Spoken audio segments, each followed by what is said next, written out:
Hey, this is Mike with DRUMline. I'm with Joe Travers, who I discovered. Not discovered. I wish I would have discovered. Yeah. But I first saw you play with the Bonzo tribute, which was the Tissue thing. Yeah. In 2011. Can you tell us how you got into that? Which one did you see? Was it the Galaxy show? It was the Galaxy show, right before NAMM. Yeah, I remember that. I wasn't familiar with you. And then you're going to have to maybe explain something. I'm talking a lot here, but No, it's fine. there was a hush when you played. I mean, there was all the heavy cats, right? All the great drummers of the world. I mean, the A-list, right? The best drummers are the best drummers. And there wasn't a word. You could have heard a pin drop except for the loud rock music. You know, but everybody's like, because you played some wicked solo stuff. So can you explain? Cool. Can you explain maybe your background and how, you know, Sure. Berklee and such? Or well, as far as the show was concerned, you know, I was really flattered that Brian invited me to be a part of it because, you know, there were so many guys that were a part of that were an influence to me when I was growing up. I just decided that that would be a great song. That's one of my favorite songs to do. And I think maybe, you know, not a lot of people really knew who I was or where I was coming from, and that's why I thank Brian for bringing me in, because, you know, it helped me to get a little bit more exposure than normal. And so that was cool. Had a great time. And I actually got asked to do the one that's going to be happening, but unfortunately I'm going to be on tour with Zappa Play Zappa, so this will be the first one that I'll miss, but I have done 4 of those shows.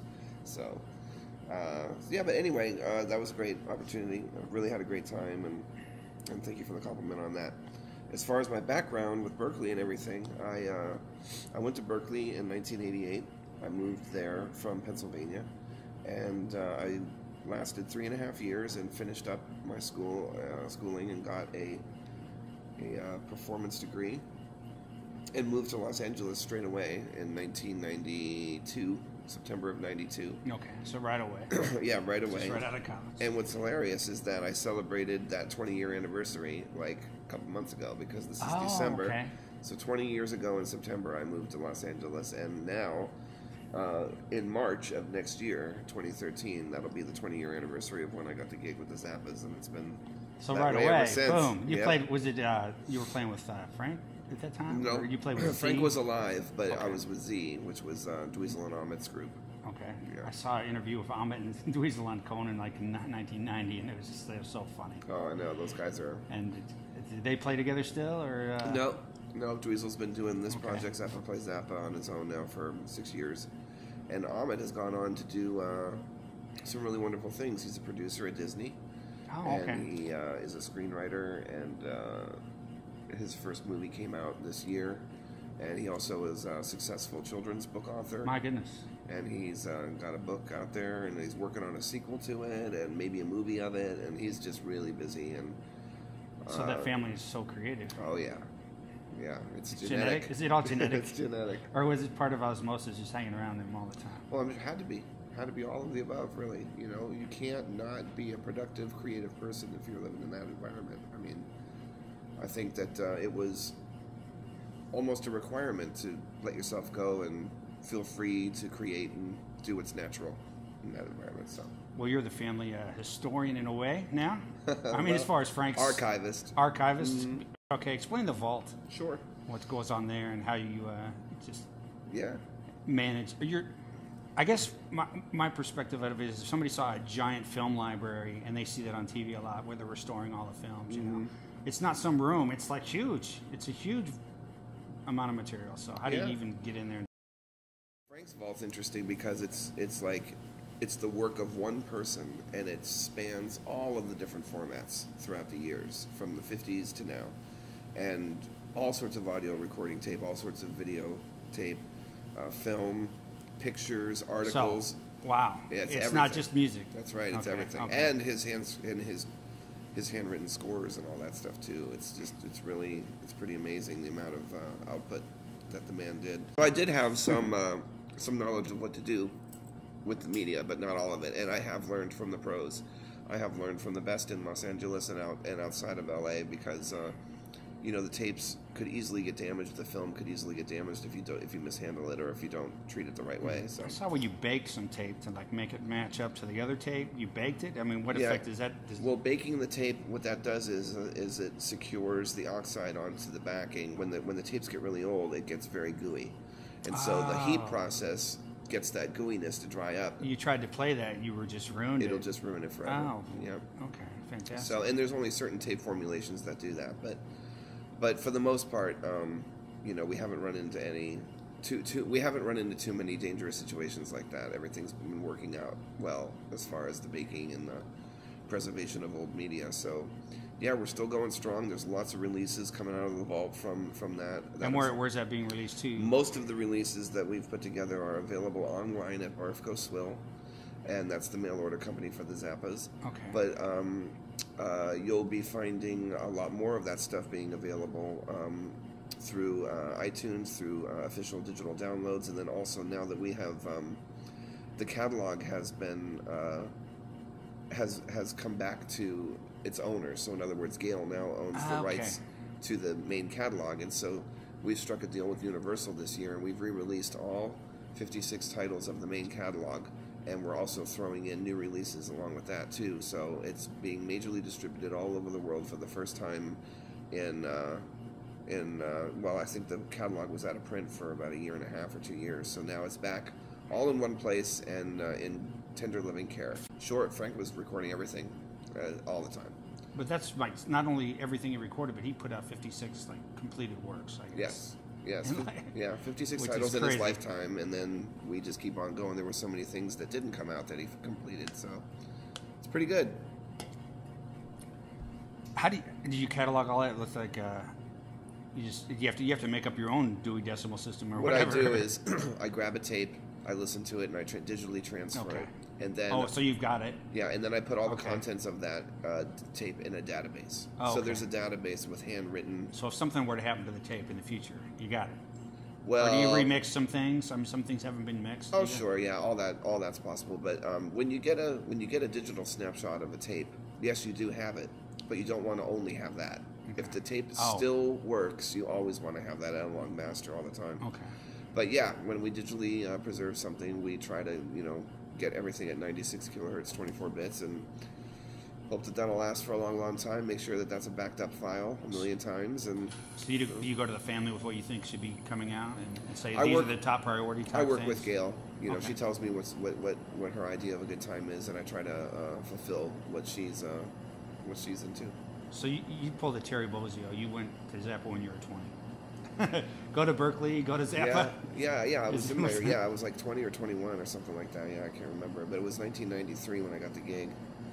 And it was the only music that I really wanted to play. I was so in love, well, still am so in love with Frank Zappa's music, and to get the chance to meet and talk with Dweezil, and I loved what he was doing too at that time. So it was right up my alley. It was the kind of music that I enjoy playing, and so Dweezil and I have a lot musically in common. And so that has always worked out to my advantage for sure, because when you see eye to eye like that with someone, then musically it connects on stage, and thankfully I've been continuing to do that for 20 years. Well, like I watched a song on YouTube, "Village of the Sun." Did you play that tonight? Or no, we're not doing that on this tour. Well, anyway, that song is crazy because it stops. People are playing together, then somebody's soloing, then 2 or 3 people are playing, and I mean, it's so many stops, so many changes and everything. Are you on autopilot when you play a song like that? Are you really having to be like... No, I'm on autopilot now. You've done it so many times. times. Because that music lives in my brain. It's been in there for so long. I've been listening to it for so long, way before I've had to play it. Right. So it's just been in the subconscious forever. And so when I finally get the chance to actually sit down and learn it, it's not like learning something that you're hearing for the first time, because I've heard it for so long. So once I actually learn it, that's kind of like the final step, and then it's autopilot from there. Do people come back to you if they get a little bit lost in the time, or do you have to pull them and push them? Well, it is my job. Because it's so very complicated. I do take on my job of driving the bus seriously. I really do try to direct the band and be the rock that they need in order to be able to pull off all those rhythms. So I'm very specific. I'm a very specific player. I don't really glide through things. I'm a very intent, specific type of a drummer. And that being said, that helps them to execute the parts properly because I'm right behind them, right on it, with them. So what do you guys have planned for 12, 12, 12? Are you playing a Weird Time Signatures today or anything? Well, I've yet to discuss that with them, but we are in St. Louis. We're on tour, and we're playing the Maestro's music. So yeah, it's gonna be a good show. The shows have actually been really going well. Not everybody know that Frank wrote operas. Frank wrote classical music for chamber orchestras, everything, every sure possible, imaginable.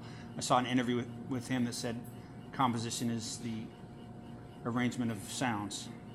And I mean, how simple, but... And he's a composer. And he was a composer, exactly. So he's not just a front man guitar player of his eccentric or eclectic band, but he's really a composer. He had a modern-day composer. Absolutely. And he had a true fascination with sound. He really did. And a very keen fascination with sound. And he utilized that a lot. He was good with room tone. He could memorize room tone. Like, he would hear tapes, and if he heard the tape and you didn't tell him what venue it was, he'd remember what venue it was just because of the hall sound. I mean, that's crazy. That's pretty amazing stuff. Yeah. Yeah, that's what the things that make him Frank Zappa. Yeah, I learned that tidbit from Gail. She's the one that told me that. So. I bet there's a lot of any other secrets like that. That's amazing because just you hear that, and it's like this guy's just apart from everyone else. Yeah. And that's why he was just. Well, one of the reasons he was successful, but I guess in his mind he was successful just recording all the time. Yeah, it is amazing that when you look at how much he accomplished in such little time, and especially during those times, like in the 60s, it's amazing that he had the opportunities that he did at a time like the 60s when rock and roll was so young, and he was doing rock and roll concerts with orchestras in 1967. The standards he set back then, they're still the ones in the band today, I guess. I mean, most people are very proficient. Everybody in your bands, I've seen you guys, I haven't seen you live. It's on the bucket list, and tonight, yes. Checking it off. Which is great. I'm glad you're going to get to see us. And, yeah, I am too, because I'm like, Zappa plays Zappa, and then Bonzo came through, and I guess Steve Vai's been through, and there's so many, I guess, graduates of the Zappa school, and so many great musicians, but everybody, just to be in the band, they're very proficient. I'm sure everybody reads, and the standards that he had really, Dweezil even raised his guitar playing and upped his game to play his father's parts. He had to. Yeah. He was a great guitar player anyway. He relies on muscle memory and playing by ear, and his ears are very strong. I mean, it's amazing what he can accomplish, but the amount of time that it takes for him to do that, he's got to really sit down, and he's got to really, go through the muscle memory and the choreography and just how to pull off those lines. I mean, he's definitely playing lines on guitar that weren't even meant to be played. We are very dedicated to making sure that the notes are right. Not that we always play them right, but we definitely try to make sure that we are doing sonically the right thing and note-wise the right thing with this music. You guys are playing music, and that's the beautiful thing about it. It is actual music. I mean, it's not, anything... It's musicians, very much, even though you guys know the parts, and, it's really, you can tell the interaction. You can tell that you're playing off of each other. If you weren't, it would just be a train wreck, because you really have to know. It's just stopped here, that guy's going, but if and you couldn't lock together so well if you really weren't playing together, which is a beautiful thing. Yes. I mean, especially today. And this music is unlike any other, so we're so fortunate that we get to play this music as opposed to, I could be out there playing, drums, supporting any of the, bands or the top bands that are out there, but I'm so lucky that I get to play music that I love, that is super interesting music that blends all sorts of different styles, and it's music that, and the following is very special too, because special people get this music, and so they come out of the woodwork when we come to their place. I mean, on this tour specifically, we're playing places that we've never played before, and like places like Fargo, North Dakota, or places like that we've never been to. But we roll in, and believe it or not, there's Zappa fans everywhere. Now's a good time for Fargo. It's probably 20 degrees below zero. It's definitely cold on this tour, but it got cold. The people are definitely coming out to see it, so that's good. It's worth the trip. Yeah. Wow. Thank you, Joe Travers. Unbelievable. Yeah, absolutely. No problem.